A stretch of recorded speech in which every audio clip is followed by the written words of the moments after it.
नमस्कार दोस्तों, अगर हम बात करें भारत में सबसे सुंदर रानियों की तो पहला नंबर आता है रानी पद्मिनी। रानी पद्मिनी चित्तौड़ के राजा रतन सिंह की पत्नी थी। रानी पद्मिनी बेहद सुंदर थी और रानी की सुंदरता की चर्चा सुनकर दिल्ली के शासक अलाउद्दीन खिलजी ने चित्तौड़ पर आक्रमण कर दिया।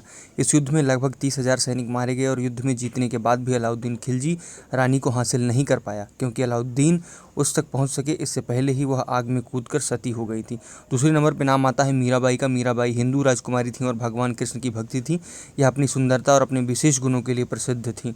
3 नंबर पे आता है रानी लक्ष्मीबाई का नाम। रानी लक्ष्मीबाई अंग्रेजों के खिलाफ 1857 के गदर में लड़ी थी और लड़ाई के दौरान शहीद भी हो गई थी। इतिहास में उन्हें झांसी की रानी का नाम दिया गया है।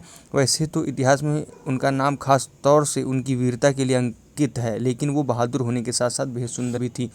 उसके बाद नाम आता है अक्का देवी का। अक्का देवी कर्नाटक के चालुक्य वंश की रानी थी और अपनी सुंदरता और शासकीय गुणों को लेकर प्रसिद्ध थी। उसके बाद नाम आता है राजकुमारी नीलोफर का। इनका जन्म इस्तांबुल में हुआ था और शादी हैदराबाद के आखिरी निजाम के दूसरे बेटे से हुई थी। ये अपनी सुंदरता और सोशल वर्क के लिए जानी जाती थी। उसके बाद नाम आता है कपूरथला की सीता देवी का। ये काशीपुर के राजा की बेटी थी। ये राजकुमारी करम के नाम से भी जानी जाती थीं और इनका विवाह कपूरथला के सिख राजकुमार करमजीत सिंह के साथ हुआ था। इन्हें वोग पत्रिका द्वारा दुनिया की 5 सबसे वेल ड्रेस्ड महिलाओं की सूची में शामिल किया गया था। तो ये हैं हिंदुस्तान और अन्य देशों की बेहद खूबसूरत महारानियाँ और उनके नाम।